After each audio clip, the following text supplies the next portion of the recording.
नक्षत्र में चल रहा 8 दिन और चलेगा। अरे मंगल के नक्षत्र में आ गया। वाह, चंद्रमा के नक्षत्र में निकल गया, मंगल के नक्षत्र में आ गया, बुध भी मंगल के नक्षत्र में, गुरु भी मंगल कहाँ दिख रहे हैं आपको? के नक्षत्र में। कहाँ दिख रहे हैं आपको? ये शुक्र चंद्रमा के नक्षत्र में। अच्छा, जुपिटर। जुपिटर। नमस्कार दोस्तों, किस्मत सवारे में आपका स्वागत है।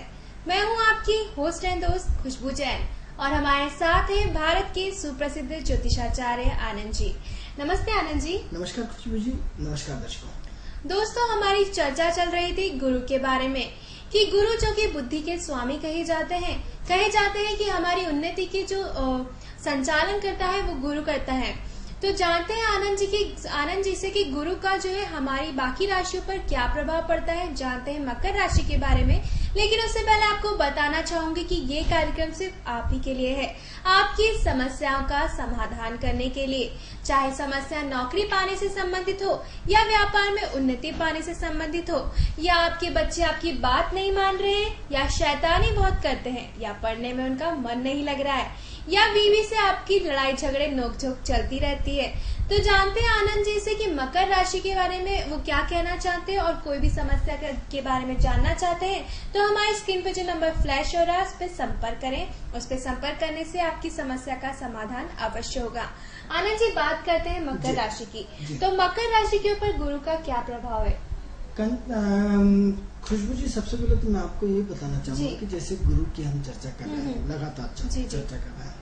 अब सबसे पहले हमने पिछली बार भी बताया था आपको, लगातार हम गुरु के विषय में बात कर रहे हैं कि बुद्धि और विवेक की प्रधानता व्यक्ति को होना चाहिए। कारण क्या है कि गुरु जो है वो विवेक का कारक है जी। और जिसके पास विवेक है उसके पास सब कुछ है। और जिसके पास विवेक नहीं, बुद्धि है। क्योंकि हमने दर्शकों पहले भी आपको बताया कि बुद्धि में स्वार्थ होता है, बुद्धि में स्वार्थ होता है, लेकिन विवेक में स्वार्थ नहीं होता है। वो निस्वार्थ भाव से सेवा करता है, निस्वार्थ भाव से समाज का कल्याण करता है, निस्वार्थ भाव से ज्ञान बांटता है, निस्वार्थ भाव से समाज को प्रगति के पथ पर पढ़ने के लिए आगे प्रेरित करता है, निस्वार्थ भाव से शिक्षा और शिक्षा से संबंधित सबको ज्ञान का आदान प्रदान करता है। स्वार्थहीन होकर वो शिक्षा का प्रचार प्रसार करते हैं और उसको बांटने में लगे रहते हैं जी। अब लेकिन यही यदि बुद्ध आ जाए तो सबसे पहले साहब, मुझे इसको ज्ञान बांटने से मुझे क्या मिलेगा? बांटू की नहीं बांटू, इससे मुझे क्या लाभ? तो क्या होता है, व्यापारिक बुद्ध, व्यापारिक बुद्धि है। कौन सी बुद्धि है? व्यापारिक। तो हमें क्या होता है, जैसे ही बुद्ध आता है तो बुद्धि क्या होता है, व्यापारिक मापदंड करना शुरू कर देती है कि मैं इससे संबंध रखूं या न रखूं, इसकी मदद करूं या न करूं। तो ये बुद्ध का जो है वो गुरु के साथ आने से ऐसा होता है। बुद्धि और विवेक दोनों एक ही पाठ के दो अलग अलग बिंदु है। दोनों, बुद्धि में भी ज्ञान होता है, विवेक में भी ज्ञान होता है, लेकिन एक इसमें जो महत्वपूर्ण चीज होती है वो एक स्वार्थ और एक निस्वार्थ होता है। दोनों चीजों में डिफरेंस पार्ट है कि जो बुद्ध है वो खुद के व्यक्तिगत जीवन के लिए काम करता है, लेकिन गुरु जो है वो दूसरों के लिए, समाज और समाज के कल्याण के लिए काम करता है। सर्वे भवन्तु सुखिनः सर्वे सन्तु निरामयाः। अब इसका एग्जाम्पल देखिए कि एक गुरु रहता है, ज्ञानी रहता है, एक विद्वान आदमी रहता है, एक गुरु के पद पे जो आसीन रहता है वो हमेशा जीवन भर बांटता रहता है। आप देखिए कि खुद एक सामान्य जिंदगी जी करके एक ब्राह्मण आदमी गुरु तुल्य होता है, एक ज्ञानी आदमी गुरु तुल्य होता है, एक विवेक व्यक्ति गुरु तुल्य होता है। एक मास्टर के पास क्या होता है? कुछ नहीं होता, लेकिन जीवन भर उसके द्वारा बनाए हुए हजारों शिष्य, कोई प्रधानमंत्री बनता है, कोई मुख्यमंत्री बनता है, कोई उनके द्वारा बाती हुई शिक्षा के थ्रू वो कितने आगे पहुंच जाते हैं, लेकिन वो गुरु वहाँ के वही रहते हैं जी। उसके बाद उन्हें बिना किसी लालच, स्वार्थ और बिना किसी उसको निरंतर वो ज्ञान को बढ़ाते रहते हैं। तो अब क्या होता है, बुद्धि में, और मैंने उसको बताया था और ऐसा हुआ है, लेकिन ज्ञान विवेक में आदमी निस्वार्थ भाव से, कि कोई जैसे किसी ज्योतिष के पास पूछना आया, क्योंकि गुरु भी एक उसका एक शब्द है, तो उसने निस्वार्थ भाव से उसने मदद करी। लेकिन क्या हो रहा है कि आज कलयुग है, कलयुग में ज्ञान की परिभाषाएं बदल गई है जी। आज ज्ञान बिकने लगा है। आज ज्ञान को मौलिक रूप से जो है वो धन के माध्यम से देखा जाता है। अब भौतिकता में आज के जमाने में जो विचार विलुप्त होते जा रहा है। आज कोई भी व्यक्ति आपका जो आकलन करता है वो बुद्धि और विवेक से नहीं करता है। वो आपके पास कितना धन है, कितना धन आप अर्जित कर रहे हैं कि वो आपको इससे आकलन करता है कि आपकी भौतिक संरचना क्या है, आपका भौतिक आधार क्या है, आपकी भौतिक विवेचना क्या है, आपका भौतिक फाउंडेशन क्या है, आपके गाड़े घोड़े कितने, आपके बंगले कितने, आपकी वेशभूषा क्या है। यानी क्या होता है, वो आपको ज्ञान से तुलना नहीं करता। अब एक एग्जांपल ले लीजिए कि किसी एक व्यक्ति के यहाँ एक ज्ञानी आदमी आया, उठेगा भी नहीं, प्रणाम करके उसको बैठना पड़ेगा। और एक यदि करोड़पति आया तो आदमी बिल्कुल खड़े हो जाता, नतमस्तक हो जाता, आइए साहब आइए साहब। तो क्या हुआ कि प्रथम प्राथमिकता, जबकि वो पढ़ा लिखा नहीं है, बदमाश है, गुंडा है, सब कुछ है, लेकिन करोड़पति धनी है, लेकिन उसकी वजह से पहले ज्ञानी आदमी को पूछा नहीं जाएगा, पहले उस आदमी को पूजा जाता है। तो ये समाज की सबसे बड़ी विडंबना है कि आज गुरु जो है वो दिशा बदल रहा है। आज गुरु का जो स्थान होना चाहिए उस रूप में उनको स्थान को महत्व नहीं मिल पा रहा है। इसके लिए पूरा का पूरा समाज दोषी है, पूरा का पूरा हमारी संरचना दोषी है। इसके लिए पूरा का पूरा संरचना, क्योंकि ज्ञान को सुनना ही नहीं पसंद करता, क्योंकि हर व्यक्ति इतना तनाव में रहता है, इतना टेंशन में रहता है, इतना अपनी परिस्थितियों से दिन भर लड़ता रहता है कि उससे ज्ञान व्यान शब्द ये सब क्या बकवास लगने लगती है। लेकिन जब पूरी तरह वो थक जाता है, जीवन में पूरी तरह परेशान हो जाता है, तो उसे वापस इसी और आना पड़ता है, इसी और झुकना पड़ता है, उसी को झुकना पड़ता है। लेकिन तब तक बहुत देर हो चुकी होती है। लेकिन महत्वपूर्ण क्या होता है कि यदि हम अपने जीवन में मतलब यदि हम संतुष्टि चाहते हैं, यदि हम प्रगति चाहते हैं, यदि हम जीवन के संस्कारों से जुड़ना चाहते हैं, तो हमें गुरु से जुड़ना होगा। यदि हम चाहते हैं कि हमारे बच्चे एक सही दिशा में जाए, हमारा व्यक्तित्व एक सही दिशा में जाए, हमारा चरित्र एक सही दिशा में जाए, जब तक हम अपने आप को साँचे में नहीं डालेंगे तो हम अपने बच्चों से उस चीज की उपेक्षा नहीं कर सकते। तो क्या होता है कि हमारे जो गुरु है, गुरु ज्ञान है, और ज्ञान के थ्रू हमें सबको एक दूसरे से जुड़ना पड़ेगा। तभी हमारी गुरु की चर्चा करना आपसे सार्थक होगी। नहीं तो कोई मतलब नहीं है, कोई होता नहीं। ऐसे बहुत सारे गुरु की चर्चा होती है, बंद हो जाती है। आप इसका एग्जाम्पल देखिए कि मैं तो अपने जीवन में लगातार 20-30 साल से देख रहा हूँ कि पहले, पिछली बार भी हम रिपीट कर चुके हैं कि पहले एक भागवत नहीं होती थी और हर व्यक्ति गुणी होता था। आज हजारों भागवत होती है और हर व्यक्ति परेशान रहता है। तो सुधारने की जगह व्यक्ति बिगड़ता जा रहा है। आज क्या होता है, लाखों करोड़ों रुपए लगा करके एक व्यक्ति भागवत कराता है, और भागवत कराने के बाद उसमें प्रसाद लेके आदमी चलता बनता है, और लोग, जनता, भीड़ पूरी इतनी आती है, आप देख के दंग रह जाएंगे। मतलब इतनी भीड़, इतना वो कि देखेंगे कि आप पूरी ज्ञान की गंगा बही जा रही, और मालूम पड़ा एक ने भी उसका अनुसरण नहीं किया। जितनी देर वहां तक रहते हैं, कुछ सोते रहते हैं, कुछ अपनी बातों में लगे रहते हैं, और कहने के तो ये ज्ञान की परिभाषाओं को हमें चेंज करना पड़ेगा। हमें सोचना पड़ेगा कि हमसे कहाँ गलती हो रही है, हमसे कहाँ परिवर्तन होना चाहिए, हमसे कहाँ दिक्कतें आ रही। यदि हम समय के साथ इस चीज को परिवर्तन नहीं करेंगे तो आने वाली हमारी पीढ़ी को इस चीज को भुगतना पड़ेगा। तो हम आइए बात करते हैं मकर राशि की। तो चूंकि एक भूमिका थी एक गुरु के माध्यम से, अब मकर राशि की हम बात करते हैं। तो मकर राशि का जो महत्वपूर्ण पार्ट है, जो मकर राशि के जो स्वामी है, महत्वपूर्ण पार्ट है कि एक्सचेंज हो रहा है। क्या हो रहा है? एक्सचेंज हो रहा है गोचर में। यानी क्या हुआ, जो मकर राशि का स्वामी शनि और शनि गुरु के नक्षत्र में चल रहा है, और यदि सप्तम भाव से देखेंगे तो दोनों एक दूसरे की दृष्टि पूरी तरह सप्तम दृष्टि पे, यानी गुरु क्या कर रहा है पूरा। दर्शक हमारे साथ लाइन पे जुड़ रहे हैं। हेलो जी, कहाँ से बोल रहे हैं आप? हेलो, आपकी आवाज हम तक आ रही है, आप बताएं कहाँ से बोल रहे हैं आप? हेलो, आपकी आवाज हम तक पहुँच पा रही है, आप बताएं कहाँ से बोल रहे हैं आप? क्या हुआ? क्या पूछना चाह रहे हैं आप? कौन बोल रहा है? तो कंडीशन ये आ रही है कि मकर राशि का जो है वो दोनों एक दूसरे को देख रहे हैं, यानी गुरु सप्तम दृष्टि से पूरी की पूरी मकर राशि को देख रहा है।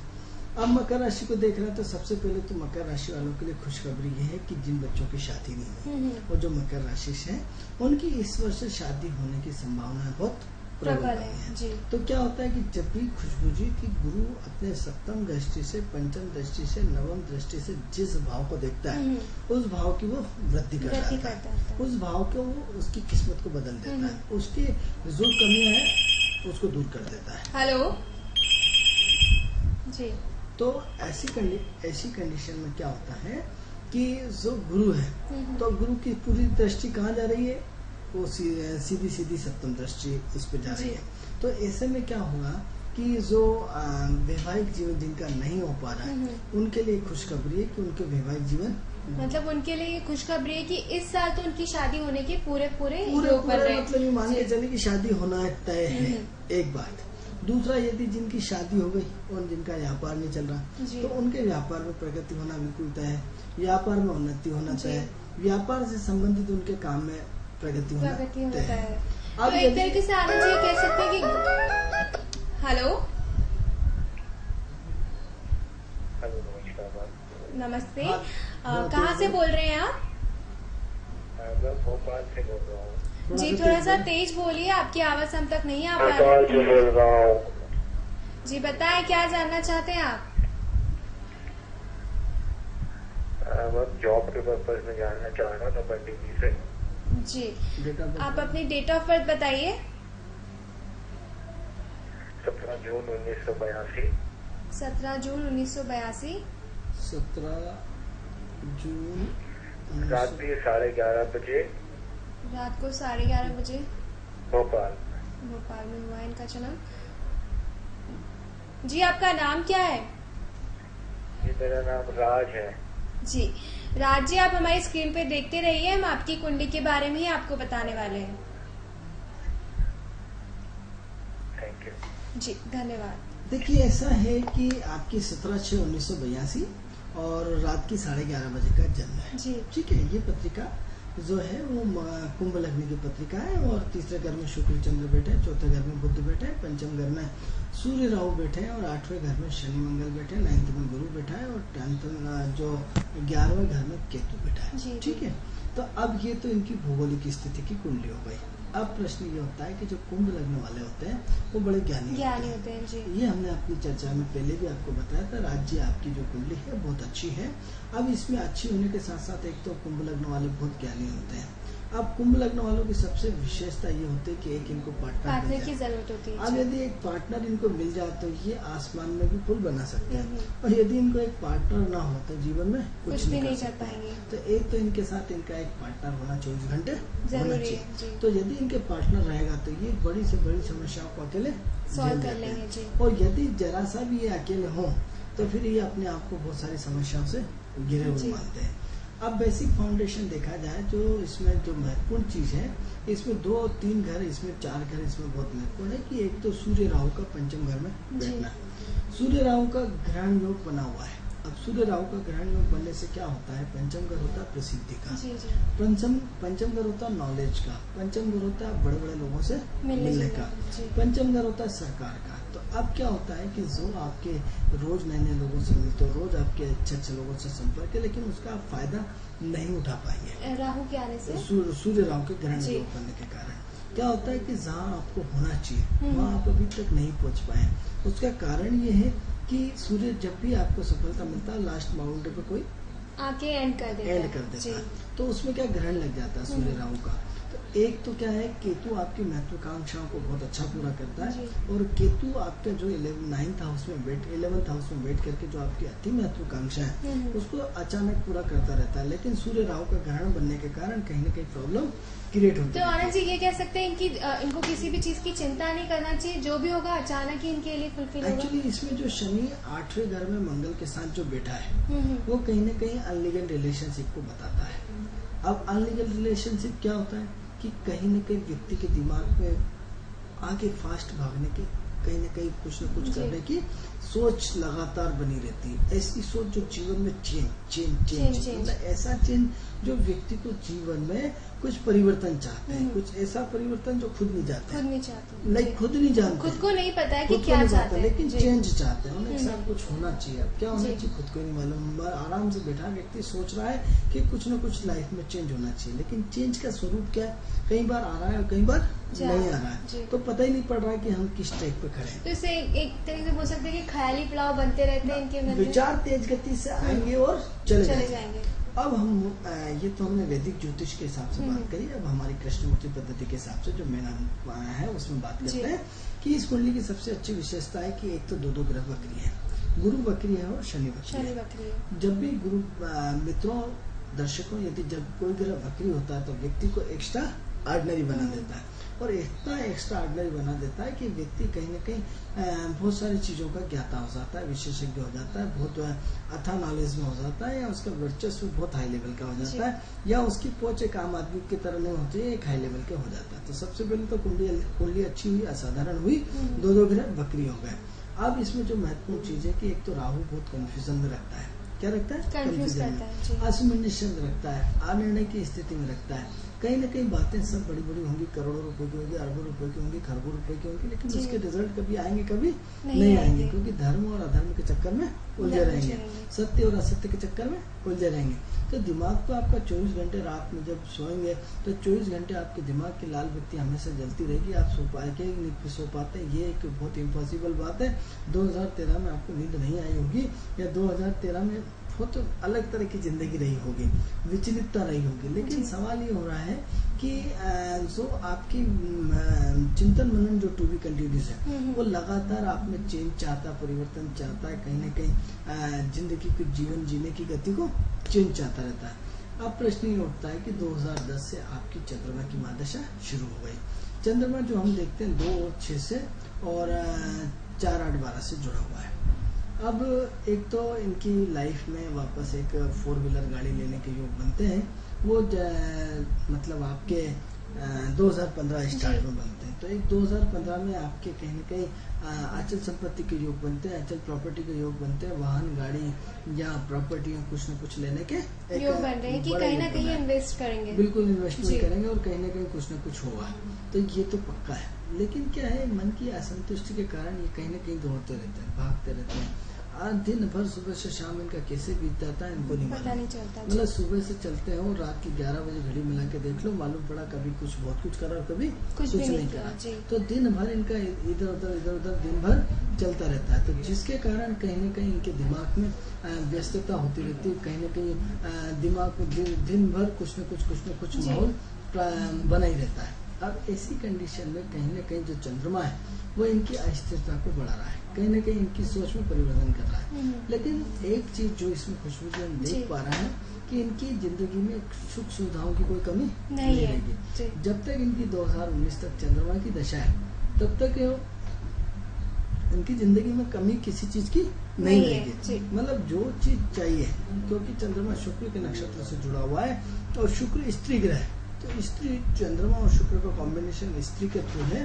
तो कहीं न कहीं इनका अचानक इनको जितनी जो सुख सुविधाएं चाहिए वो आपको ऑटोमेटिक मिलती रहेंगी। तो कमी किसी चीज की नहीं रहेगी।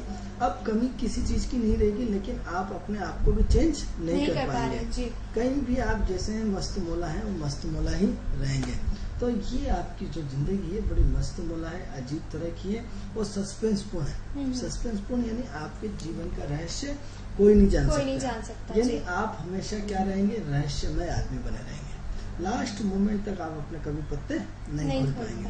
आपके अपने वाले, अपनी पत्नी, आपकी जो भी आपका परिवार, कोई भी आपको बिल्कुल भी समझ नहीं पाएगा, कभी कुछ। हाँ, लेकिन जिसने भी समझने की कोशिश करी वो चक्कर उसको आ जाएंगे, लेकिन आपका कहीं भी पार नहीं लगने वाला।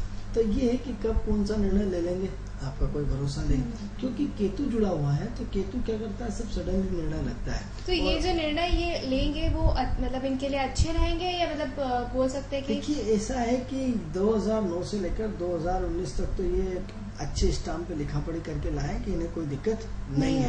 इन्हें पकड़ के अपन जंगल छोड़ के आते हैं, जंगल में भी ये कमा खाएंगे, यानी जंगल में भी मंगल करके आएंगे। इन्हें बिल्कुल बंद करके अपन पेटी में पैक करके जंगल छोड़िया तो भी ये जंगल से कमा खाएंगे। तो इन्हें किसी चीज की कमी नहीं है। जो मस्त मोला रहते हैं, क्या रहते हैं, मस्त मोला, अपने में ही मस्त रहते हैं। उन्हें कोई सुधबूत नहीं रहती। जो आया ठीक है, नहीं आया ठीक है, टाइम से खाना मिल गया ठीक है, नहीं मिला तो भी ठीक है, चल रहा है। हाँ, ऐसा कोई वो नहीं है। पैसे हैं तो ठीक है, नहीं है तो ठीक है। जी, एक बार दर्शक लाइन पे जुड़ रहे हैं।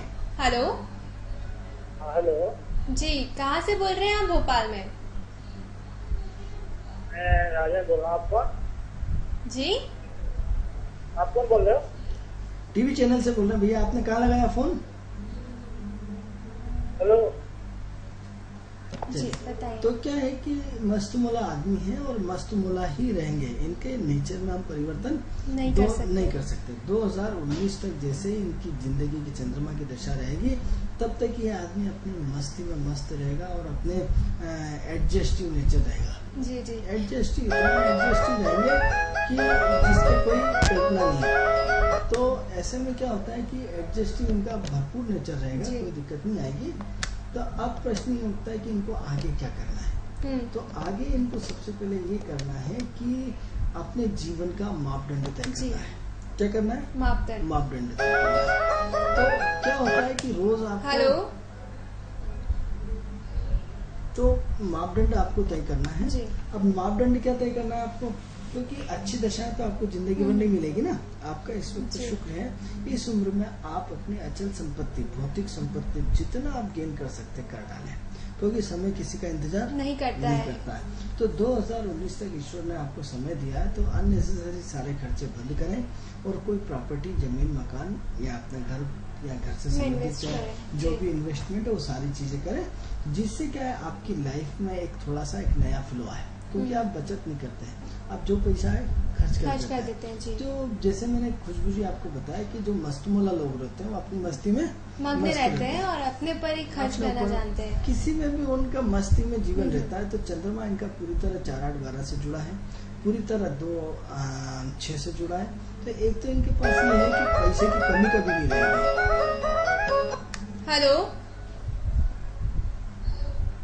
पैसे की कमी कभी नहीं रहेगी और पैसे का अभाव कभी नहीं रहेगा। तो ये सबसे अच्छी चीज है। और क्या चाहिए? तो बस ये है कि थोड़ा सा दान पुण्य बढ़ाएं, अपने जो अपंग लोग रहते हैं, जो कटे पिटे लोग रहते हैं, जो पागल लोग रहते हैं, उनकी सेवा करें। यदि उनके लिए काम करेंगे, उनकी सेवा करेंगे तो इनकी तरक्की का ग्राफ और ऊपर हो जाएगा। क्योंकि जीवन में इन्हें एक सूत्री कार्यक्रम चलाना चाहिए कि जितने भी पागल हैं, जितने भी अपंग हैं, इनके लिए हम क्या कर सकते हैं, इनको ये सोचना चाहिए। और सोच करके जीवन में ऐसी चीज करना चाहिए कि उनको खाना पीना रहना सारी चीजें मिले।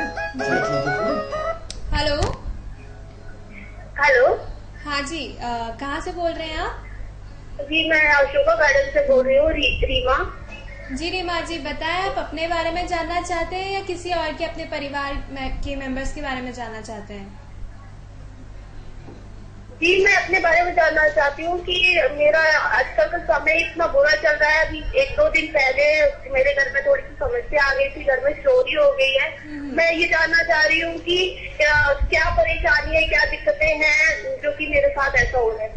जी रीमा जी, आप अपना डेट ऑफ बर्थ बताएं हमें और समय बताइए तो हम देख के बता सकेंगे कि क्या परेशानियां चल रही हैं।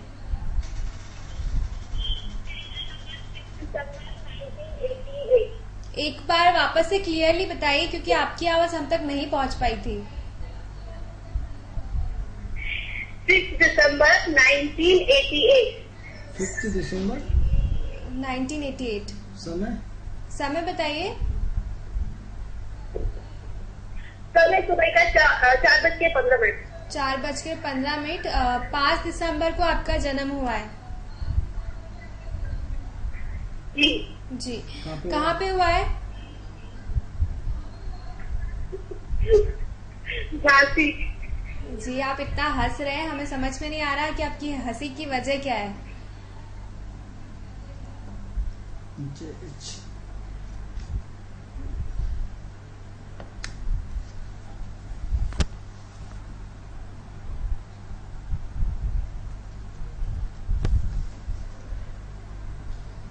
देखिए ऐसा है कि आपकी पत्रिका हमारे सामने है। 5 दिसंबर 1988 का आपका जन्म है और 4:15 आपका टाइमिंग आपने बताया हमें। तो अब बात करते हैं आपकी पत्रिका के बारे में। तो सबसे पहले हमारी पुरानी पत्रिका पूरी हो जाए, फिर हम आपको आपके बारे में बताते हैं। तो लास्ट क्वेश्चन है कि जो आपके जो जय जी आपने जो हमें पहले पत्रिका भेजी थी कैरियर जी के बारे में, तो इसमें महत्वपूर्ण चीज एक ही ध्यान रखें कि जितने भी अपंग आदमी है, जितने भी आज जिसके हाथ पैर कटे हुए हैं, जितने भी पागल आदमी है, उनकी आप सेवा शुरू कर दीजिए। जीवन में कभी पीछे मुड़ के देखना नहीं पड़ेगा। आपकी पूरी जीवन की कहानी बदल जाएगी। ठीक है, तो अब हम बात करते हैं दूसरी कुंडली के बारे में। अब दूसरी कुंडली की जो बात करते हैं, तुला लग्न की पत्रिका है, और तुला लग्न की पत्रिका में सूर्य और बुध सेकंड हाउस में बैठे, तीसरे घर में शनि बैठे हैं, और पंचम घर में राहु बैठा है, छठे घर में मंगल, और आठवें घर में गुरु, और 11वें घर में केतु, और 12वें घर में चंद्रमा। तो एक तो ये है कि आपकी जिंदगी में उतार चढ़ाव बहुत होते हैं, मन की स्थिति बहुत ज्यादा असंतुष्ट रहती है, कहीं न कहीं मन में बहुत सारे विचार तेज गति से आपके आते हैं और चले जाते हैं, कहीं न कहीं आप भी बहुत ज्यादा कंफ्यूजन में रहते हैं, अप डाउन बहुत रहता है, और अप डाउन होने के साथ साथ कहीं न कहीं असमंजसता आने की स्थिति आपकी लाइफ में बहुत ज्यादा है। तो अब ऐसी कंडीशन में क्या है कि एक तो क्या है कि कंफ्यूजन होने के कारण आपकी बहुत सारी प्रॉब्लम ऑटोमेटिक क्रिएट हो जाती है। तो एक तो अपने मन से कंफ्यूजन बंद करें, दूर करें। अब सवाल ये हो रहा था कि चोरी इसलिए आप क्या हुई कि मंगल चंद्रमा के नक्षत्र में चल रहा था, चंद्रमा 4, 8, 12 से जुड़ा हुआ था। तो 4, 8, 12 यानी कहीं न कहीं कोई न कोई चोर आपके मिलने जुलने वाला है, कहीं न कहीं आपसे जुड़ा हुआ है, कहीं न कहीं किसी गोल चेहरे का व्यक्ति दुबला पतला हमें दिखाई दे रहा है जिसने आपके घर से चोरी करी है। तो कहीं न कहीं यूं मान के चलिए कि एक गोल चेहरे का व्यक्ति दुबला पतला लंबा होना चाहिए, और उसने आपके यहाँ से चोरी करी। आप ये ध्यान करिए कि आपके यहाँ गोल चेहरे का व्यक्ति कौन है, और गोल चेहरे के साथ साथ वो गुस्से का तेज है, ठंडा और गर्म दोनों है, चेहरे पे आकर्षण है, और कहीं न कहीं आपसे इमोशनल जुड़ा हुआ है। तो मतलब परिवार से ही जुड़े हुए हैं, इनके परिवार में से कोई एक जन हो सकता है? परिवार से ऐसा व्यक्ति जो आना जाना लगाता हो, ऐसे व्यक्ति को आप ये हम आपको हिंट दे रहे हैं कि एक तो गोल चेहरा है, दुबला पतला है, और एक्टिव बनना है, गुस्से का तेज और ठंडे गर्म दोनों दल का नेता है, और एक्टिव व्यक्ति है, बहुत मतलब लगातार इनके घर में उनका आना जाना बना हुआ है, और इमोशनल संबंध आपके जुड़े हुए हैं। तो ऐसे व्यक्ति की हिंट देना इतना कम नहीं होता, आप चाहे तो उससे अपना पता कर सकते हैं। तो एक तो आप चोरी पे ध्यान दें। दूसरा ये है, संभावना दिख रही है कि कहीं न कहीं चोर निश्चित रूप से मिलेगा, ये एक सबसे बड़ी खुशी की बात है। खुशबू जी, जब भी वक्री ग्रहों में यदि चोरी होती है तो उसमें सामान मिलने की पूरी संभावना बनी हुई है। हेलो हेलो जी। तो वक्री ग्रहों में जब भी चोरी होती है तो सामान मिलने की पूरी संभावना होती है। तो आप या तो रिपोर्ट कराएं या कुछ कराएं, जो भी हो अपनी फॉर्मेलिटी पूरी करें, आपको आपका सामान मिलने की पूरी संभावना है। यदि हेलो मैडम, थोड़ा सा तेज बोलिए, आपकी आवाज हम तक नहीं पहुंच पा रही है। ब्रजेश बोल रहा हूँ। जी ब्रजेश जी, बताएं आपका जन्म समय और जन्म दिनांक। मेरा है 13 फरवरी 87। 13 फरवरी 1987। टाइम है रात को 1:30 बजे।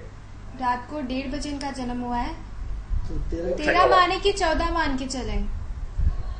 नहीं 13 12 की रात थी। 12 की रात थी मतलब?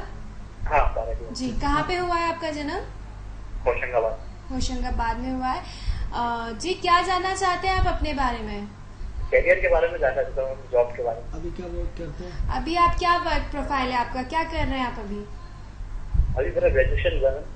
जी, अभी इनका ग्रेजुएशन कंप्लीट हो गया है, बट मेरे ख्याल से आपको कहीं ना कहीं अभी जॉब तो करना चाहिए, जैसे कि आपका 1987 का बर्थ है। जी, अभी कहाँ से बोल रहे हैं?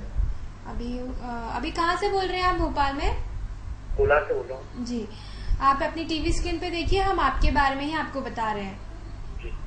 जी धन्यवाद। चलिए, ऐसा है कि आपकी वृश्चिक लग्न की पत्रिका 13/2/1987 का जन्म है और रात की 1:30 बजे का जन्म है। तो एक तो क्या है कि आप बहुत घुट के जीते हैं, कुछ न कुछ अंदर ही अंदर खिचड़ी चलती रहती है, ऐसी खिचड़ी चलती रहती है कि जिसका क्या सोच नहीं सकते। 2009 से आपकी लाइफ में बड़ा परिवर्तन आया है, और 2012 से तो हमारे हिसाब से पूरा परिवर्तन आ गया है, और हमें ये कुंडली दिखाई दे रही कि आपने हमसे झूठ बोला है, और कहीं ना कहीं 2013 में आपकी नौकरी लग गई होगी, या कहीं ना कहीं आप किसी न किसी अच्छे पद पे ऑलरेडी काम कर रहे होंगे, ऐसा हमें प्रतीत होता है यदि आपने आंकड़े सही दिए। क्योंकि शुक्र की महादशा चल रही, शुक्र दशम घर से, अब शुक्र बहुत शानदार तरीके से जुड़ा हुआ है। तो हमें ऐसा नहीं लगता है कि यदि आप बेरोजगार हैं या आप अपने करियर को लेकर। मित्रों, आपको ये बात हम बताना चाहते हैं, पिछली बार भी हमने आपको बताया था कि ज्योतिष से कभी आप झूठ मत बोलिए। ज्योतिष से मजाक करना आपको कई बार महंगा पड़ सकता है, आपकी जिंदगी खतरे में पड़ सकती है, आप बहुत सारे स्ट्रगल कर सकते हैं, क्योंकि ये एक पवित्र विद्या है, इतनी पवित्र विद्या है कि इसका सम्मान किया जाना चाहिए, क्योंकि विद्या हमारी नहीं है, ये ईश्वरीय विद्या है, और जब ईश्वरीय विद्या रहती है तो हमें उसका सम्मान करना चाहिए। एक बात। दूसरा ये है कि यदि आप फिर भी बोल रहे हैं तो हम आपके एक बार और बता दें कि 2013 में आपकी नौकरी लगी होगी, और लग करके कहीं न कहीं आपने कुछ न कुछ एक्टिविटी का फ्लो बना के रखा हुआ है। हाँ, वर्तमान समय में हो सकता है कि विगत 6 महीने से आप किसी नौकरी में आप असंतुष्ट चल रहे हो, आपने नौकरी छोड़ दी हो, या नौकरी में मई 2013 के बाद आपने नौकरी छोड़ दी, और मई 2013 के बाद कहीं न कहीं कुछ न कुछ आपको काम की तलाश हो, तो चिंता करने की कोई जरूरत नहीं। आज से आपका समय चेंज हो रहा है, और उम्मीद करते हैं कि आज के बाद आपकी नौकरी वापस कहीं न कहीं पुनः लग सकती है। और आज से ग्रह ने ठीक अभी आधे घंटे पहले अपना आपकी चंद्रमा का चेंज करा है, और चंद्रमा चेंज होते से ही आपकी लाइफ में आज से कुछ न कुछ निश्चित रूप से परिवर्तन होगा, और ऐसा मान के चलें कि ये परिवर्तन आपके लिए बहुत अच्छा रहेगा। दूसरा, मन की अस्थिरता को रोकें, बहुत सारे काम करते हैं, पकड़ते रहते हैं, हवाई पुलाव ज़्यादा रहते हैं। प्रेम संबंध आपके अच्छे खासे होना चाहिए, और प्रेम संबंधों को रोकेंगे तो ज़्यादा अच्छा रहेगा। तो कहीं ना कहीं आपका काम करने का तरीका आपका बहुत अच्छा है, आप बहुत टिप टॉप रहते हैं, बहुत लग्जरियस रहते हैं, बहुत वीआईपी तरीके से रहते हैं, आपका जीने का अंदाज बहुत अच्छा है, आपका गुस्सा बहुत अच्छा है, आपकी एक्टिविटी का फ्लो बहुत अच्छा है, आपकी काम करने की एनर्जी बहुत ज़्यादा है, आपका काम करने का सिस्टमेटिक तरीका बहुत अच्छा है। बट ये है कि कहीं न कहीं आप अपने आप से आज जो आपने झूठ बोला, वो हमें ऐसा लगता है कि आपने झूठ बोल करके गलत काम किया, या फिर हो सकता है मई 2013 के बाद आपकी नौकरी छूटी और आप कहीं न कहीं वास्तव में बेरोजगार हो, या 1% पे आपने पुरानी नौकरी छोड़ करके और इस वक्त नौकरी की तलाश में होंगे। तो हम ये मान के चलें कि अभी आने वाला समय ज़्यादा टाइम नहीं है, आपकी नौकरी लगने की संभावना बहुत अच्छी है। चूंकि हमारा समय हो चुका है, इसलिए आगे चर्चा जारी रखें। जी आनंद जी, समय सीमा की हमारे पास अभाव हमेशा रहता है। अगले दिन हम वापस इन्हीं के बारे में चर्चा करेंगे, अगर ये फोन लगाएंगे तो। दर्शकों, किस्मत सवारी में फिलहाल इतना ही। अगले दिन फिर मिलेंगे नए किस्मत के साथ, तब तक के लिए नमस्कार।